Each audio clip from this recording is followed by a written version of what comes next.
तो hello friends, आज के इस वीडियो में हम लोग जैक बोर्ड के फिजिक्स का क्वेश्चन पेपर सॉल्व करेंगे। 2023 आज का जो आपका 22 मार्च को जो एग्जाम हुआ था उसका क्वेश्चन पेपर सॉल्व करेंगे। ठीक है, तो सबसे पहले हम लोग देख ले और इससे आप लोग अपना आंसर की मिला लीजिए ताकि आपको पता चल जाए कि आपका कितना क्वेश्चन सही हुआ है, और आप चाहें तो अपना मार्क्स कमेंट बॉक्स में भी लिख सकते हैं। तो सबसे पहले हम लोग क्वेश्चन नंबर 1 पूछ रहा है, dimension formula of the epsilon not का क्या होता है। तो सिंपल आपको यहाँ पे फार्मूला लगाना है। ये जो होता है आपका F = 1/4 epsilon naught Q1 Q2 by R square. तो यहाँ पे जो एप्सिलॉन नॉट हो जाएगा आपका, तो Q1 Q2 by 4 pi F R square. और आप जैसे कि जानते हैं कि ये जो 4 पाई होगा ये कांस्टेंट हो जाएगा।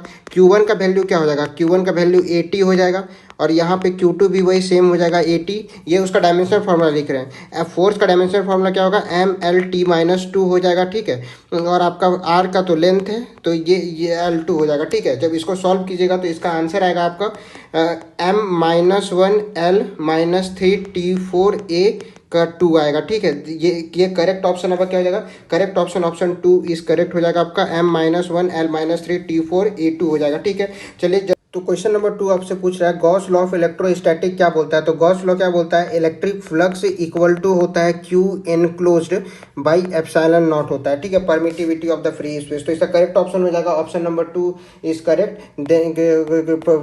Electric flux equal to Q by epsilon naught. Next question आते हैं क्वेश्चन नंबर 3 पे। तो क्वेश्चन नंबर 3 क्या पूछ रहा है आपको, the number of electrons for 2 coulomb of charge. तो इसका सिंपल आपको फॉर्मूला लगना है, Q = NE लगाना है। ठीक है, और Q का वैल्यू 2 दिया हुआ है, N का वैल्यू आपको निकालना है, और 1.6 × 10⁻⁻19 ये कूलम होगा। ठीक है, यहाँ भी ये कूलम है। अब इसका N का जो वैल्यू आएगा, आपका N का वैल्यू कितना आ जाएगा, 1.25 × 10⁻19 आ जाएगा। ठीक है, तो करेक्ट ऑप्शन हो जाएगा option number 2 is correct, 1.25 × 10⁻19। Next question आता है क्वेश्चन नंबर 4 पे। क्वेश्चन नंबर 4 क्या बोल रहा है, if the distance between the two plates of a parallel plate capacitor is half. अगर पैरेलल प्लेट कैपेसिटर का डिस्टेंस को आधा कर देंगे तो उसका कैपेसिटी क्या होगा।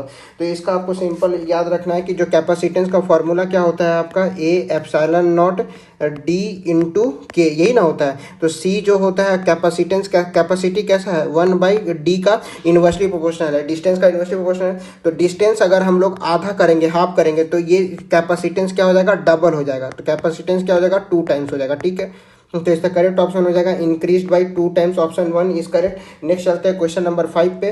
क्वेश्चन नंबर 5 आपको क्या पूछ रहा है, question number 5 asking the electric potential at a point inside charge spherical shell क्या होगा। तो ठीक है, आप जानते हैं अगर स्पेरिकल सेल क्या हो, चार्ज हो, तो इलेक्ट्रिक पोटेंशियल मतलब इलेक्ट्रिक फील्ड इंटेंसिटी कितना होता है, 0 होता है। और इलेक्ट्रिक फील्ड इंटेंसिटी आप जानते हैं -dB/dr से हम लिखते हैं। ठीक है, -dB/dr, और -dB/dr अगर 0 है मतलब डिफरेंशिएशन 0 है, तो ये पोटेंशियल क्या हो जाएगा, उसका कांस्टेंट हो जाएगा। ठीक है, तो पोटेंशियल क्या हो गया, कांस्टेंट। तो पोटेंशियल हो जाएगा आपका कांस्टेंट, और 5 का ऑप्शन नंबर 2 इज करेक्ट। क्या करेक्ट हो जाएगा, ऑप्शन 2 कांस्टेंट। नेक्स्ट आते हैं क्वेश्चन नंबर 6 पे। तो क्वेश्चन नंबर 6 सिंपली आपको पूछ रहा है, the electric field and the potential of electric dipole vary with distance r। तो इलेक्ट्रिक फील्ड और इलेक्ट्रिक पोटेंशियल एक इलेक्ट्रिक डायपोल का कैसे वैरी करता है। तो इसमें आपको फॉर्मूला याद होना चाहिए। इसका जो इलेक्ट्रिक फील्ड होता है उसका फॉर्मूला होता है आपका KP/r³ √3 cos² θ +1। ठीक है, तो यहाँ देख सकते हैं इलेक्ट्रिक फील्ड कैसे वैरी कर रहा है, इलेक्ट्रिक फील्ड वैरी कर रहा है r³ से। वही पोटेंशियल आपका इलेक्ट्रिक पोटेंशियल क्या हो जाएगा, इलेक्ट्रिक पोटेंशियल का फॉर्मूला होता है आपका KP cos θ/r²। तो यहाँ देख सकते हैं ये पोटेंशियल कैसे वैरी कर रहा है, 1/r² से। और तो ये करेक्ट ऑप्शन r³ 1/r³ और 1/r²। ठीक है, तो इसका करेक्ट ऑप्शन हो जाएगा option number 4 is correct, 1/r³/r²। Next चलते हैं क्वेश्चन नंबर 7 पे। क्वेश्चन नंबर 7 आपसे क्या पूछ रहा है कि Kirchhoff loop rule is direct consequence of law of conservation of energy. ठीक है, किसका है, एनर्जी का। तो करेक्ट ऑप्शन हो जाएगा option number 4 conservation of energy. ठीक है, नेक्स्ट क्वेश्चन है क्वेश्चन नंबर 8। क्वेश्चन नंबर 8 आपसे क्या पूछ रहा है, question number 8, A charge particle has a drift velocity. तो यहाँ पे ड्रिफ्ट VD दिया हुआ है। ठीक है, उसके बाद क्या दिया हुआ आपका, इलेक्ट्रिक फील्ड क्या है आपका, B दिया हुआ है। ठीक है, और पूछ रहा है मोबिलिटी पूछ रहा है। क्या पूछ रहा है, मोबिलिटी। तो म्यू आपको निकालना है, क्या निकालना है, मोबिलिटी। तो मोबिलिटी जो होता है वो होता है आपका drift velocity by electric drift velocity by electric field, sorry क्या दिया हुआ है, इलेक्ट्रिक फील्ड दिया हुआ है, ठीक है ना। तो इलेक्ट्रिक फील्ड तो इसका फार्मूला में जब बैठेगा 4.2 इंटू 10⁻⁻4 बाई आपका 2.1 इंटू 10⁻⁻10। तो इसको जब सॉल्व कीजिएगा तो ये आपका आएगा 2 इंटू 10⁻6 मीटर स्क्वायर पर वोल्ट पर सेकेंड, ठीक है। तो इसका करेक्ट ऑप्शन हो जाएगा ऑप्शन नंबर 2 इज करेक्ट, ठीक है। 9 क्वेश्चन नंबर 9 पूछ रहा है आपको the magnetic force on a current carrying conductor of length and length दिया हुआ है और आपका मैग्नेटिक फील्ड दिया हुआ है, तो आपको फोर्स निकालना है। क्या पूछ रहा है आपका, फोर्स क्या होगा, ठीक है। तो फोर्स का सिंपल फॉर्मूला होता है आपका current into L vector into magnetic field का वेक्टर। तो करेक्ट ऑप्शन हो जाएगा ऑप्शन नंबर 3 इज करेक्ट, ठीक है। नेक्स्ट आते हैं क्वेश्चन नंबर 10 पे। क्वेश्चन नंबर 10 आपको क्या पूछ रहा है, a circular coil of radius कितना 10 सेंटीमीटर। तो यहाँ आर का वैल्यू कितना दिया हुआ है 10 सेंटीमीटर, मतलब 0.1 मीटर दिया हुआ है, ठीक है। 100 टन, एन का वैल्यू कितना दिया हुआ है 100 दिया हुआ है, ठीक है। And current I equal to कितना दिया हुआ है, ये आई है आपका 3.2 एम्पियर। तो पूछ मैग्नेटिक फील्ड क्या होगा, यहाँ पे आपको बी पूछ रहा है क्या होगा, ठीक है। तो ये एक सेंटर ऑफ द कॉइल, तो आपका ये जानते हैं मैग्नेटिक फील्ड जो होता है वो होता है आपका μ0 N I/2R। तो यहाँ पे μ0 का सबका वैल्यू जब बैठाइएगा 4 पाई इंटू μ0 का value 4 pi into 10⁻⁻7, number of turns हो गया 100, करंट हो गया 3.2 और 2 इंटू ये 0.1 हो जाएगा इसका रेडियस, ठीक है। तो इसको जब सॉल्व कीजिएगा तो इसका आएगा 2.01 इंटू 10⁻³ टेस्ला। करेक्ट ऑप्शन हो जाएगा 10 का ए इज करेक्ट, ठीक है। नेक्स्ट चलते हैं question number 11। Which of the following statement not correct नहीं है about magnetic field lines. Which of the following is not correct about the magnetic field line. तो इसका करेक्ट ऑप्शन हो जाएगा option number 4, the magnetic field lines में intersect each other in certain condition. ये जो होता है ये गलत स्टेटमेंट है, क्यों, क्योंकि जो मैग्नेटिक फील्ड लाइंस होता है ना, magnetic field lines never intersect, कभी भी वो एक दूसरे से इंटरसेक्ट नहीं करता है, ठीक है, नेवर इंटरसेक्ट। तो इसका करेक्ट ऑप्शन हो जाएगा ऑप्शन नंबर 4। नेक्स्ट चलते हैं क्वेश्चन नंबर 12 पे। क्वेश्चन नंबर 12 क्या पूछ रहा है आपसे, question number 12, the magnetic lines of force inside a bar magnet पूछ रहा है कि magnetic lines of force inside a bar magnet कैसे मूव करता है। तो ये देखिए, ये एक बार मैग्नेट जब होता है ये नॉर्थ पोल साउथ पोल, तो अंदर जो होता है वो साउथ पोल से नॉर्थ पोल जाता है, जबकि बाहर जो होता है वो आपका नॉर्थ पोल से साउथ पोल। तो क्या पूछ रहा है, इनसाइड बार मैग्नेट। तो इनसाइड डायरेक्शन क्या है, साउथ पोल से नॉर्थ पोल की तरह अंदर, अंदर देखिए किधर जा रहा है, अंदर अंदर नॉर्थ पोल से साउथ पोल से नॉर्थ पोल जाता है, ठीक है ना।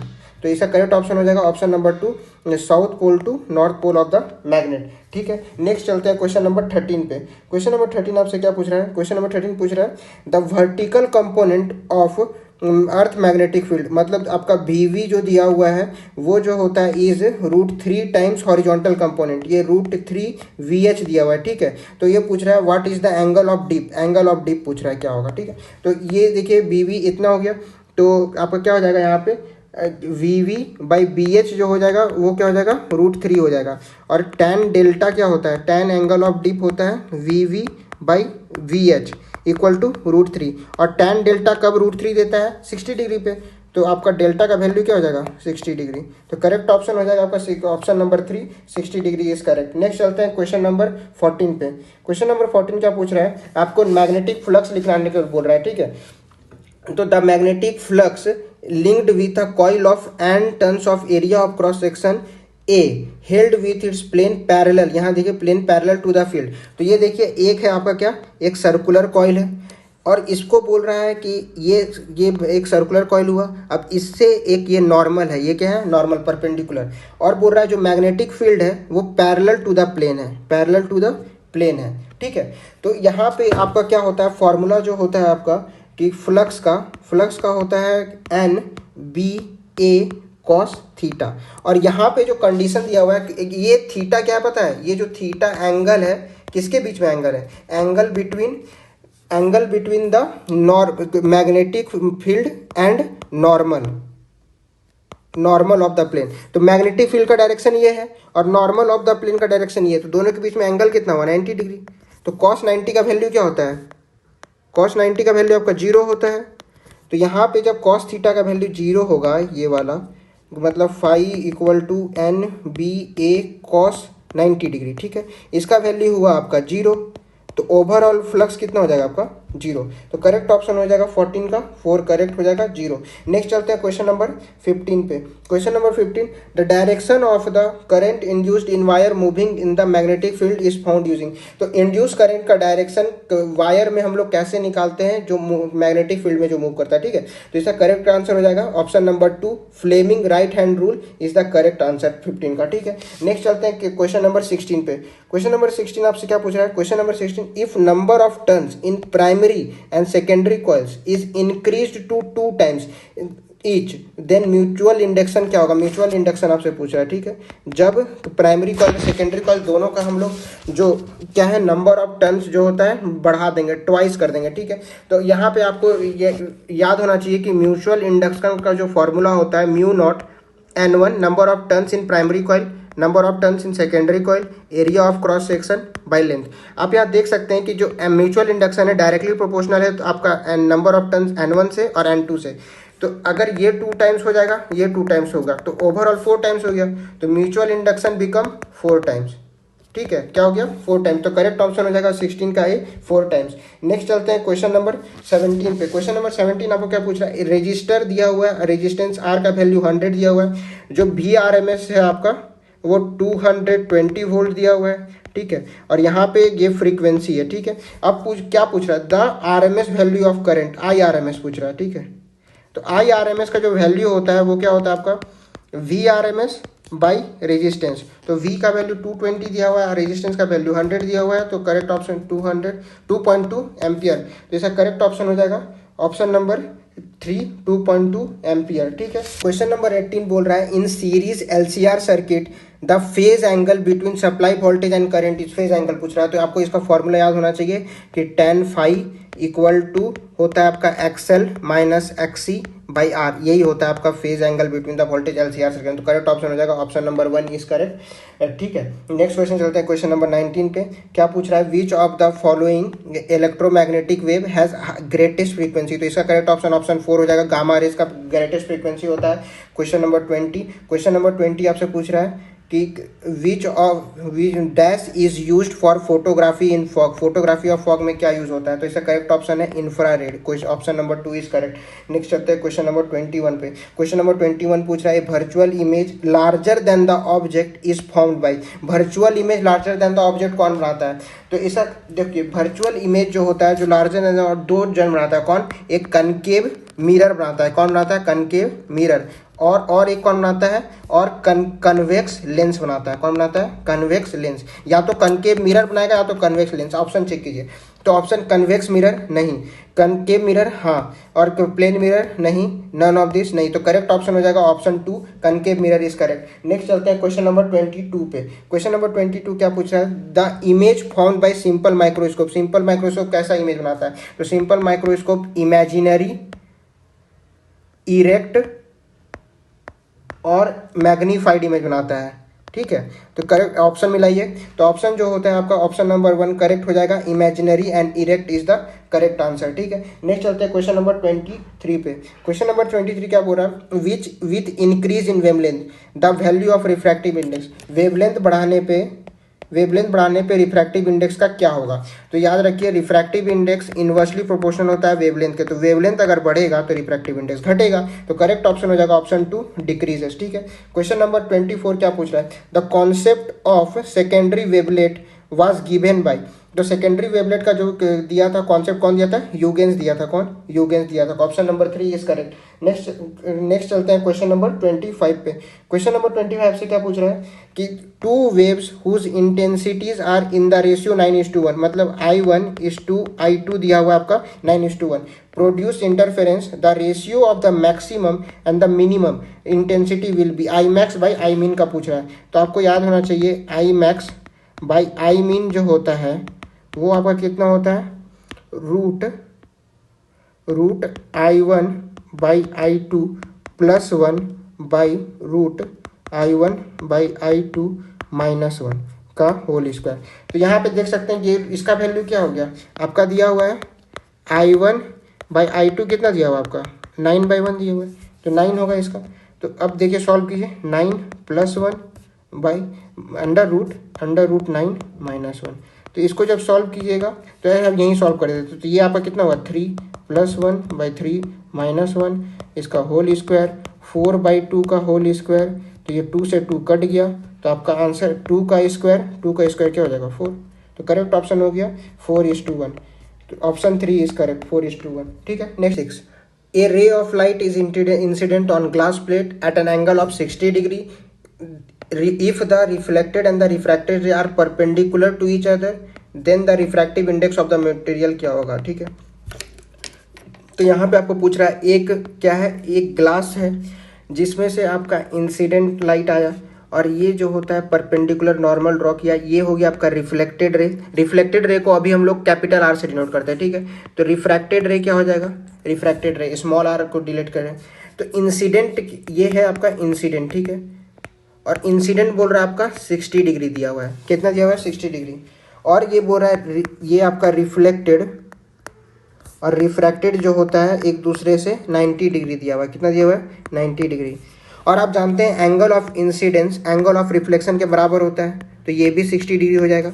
और क्योंकि ये एक लाइन है तो angle of sum of line कितना होता है 180 डिग्री होता है, एक लाइन का सम पे एंगल। तो ये 60 होगा, ये 90 होगा, तो ये हमको एंगल ऑफ रिफ्रैक्शन निकालना है कितना है, तो ये 60 ये 90, तो 60 90 150 हो गया।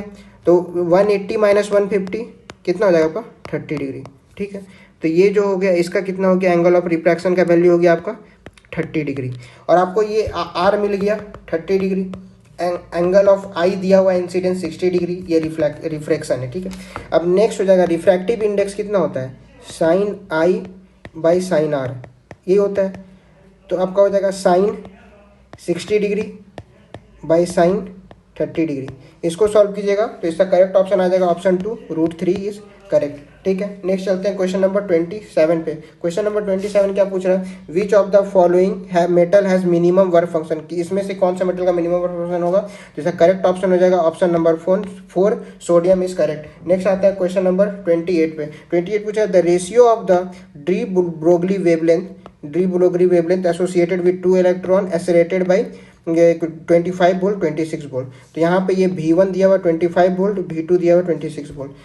ठीक है, तो आपको यहाँ पूछ क्या रहा है, तो आपको पूछ रहा है λ1/λ2 पूछ रहा है। ठीक है, तो डी ब्रोगली वेवलेंथ का फॉर्मूला होता है h/√2mqv। तो क्या हो गया, lambda inversely proportional to √v। तो λ1/λ2 इक्वल टू √v2/v1। तो ये हो जाएगा √36/25, तो इसका हो जाएगा 6/5। ठीक है, तो करेक्ट ऑप्शन हो जाएगा ऑप्शन 4 6/5 इज करेक्ट ऑप्शन। ठीक है, नेक्स्ट चलते हैं 29 पे। The Bohr model of atom assumes, तो इसका करेक्ट ऑप्शन हो जाएगा option number 1 assumes that the angular momentum of electron is quantized. ठीक है, नेक्स्ट चलते हैं क्वेश्चन नंबर 30 पे। क्वेश्चन नंबर 30 क्या पूछ रहा है, the SI unit of Rydberg constant is, तो इसका करेक्ट ऑप्शन हो जाएगा रीडबर्ग कांस्टेंट का ऐसा यूनिट होता है पर मीटर। तो इसका करेक्ट ऑप्शन हो जाएगा पर मीटर, ऑप्शन 3 इज करेक्ट। ठीक है, नेक्स्ट चलते हैं क्वेश्चन नंबर 31 पे।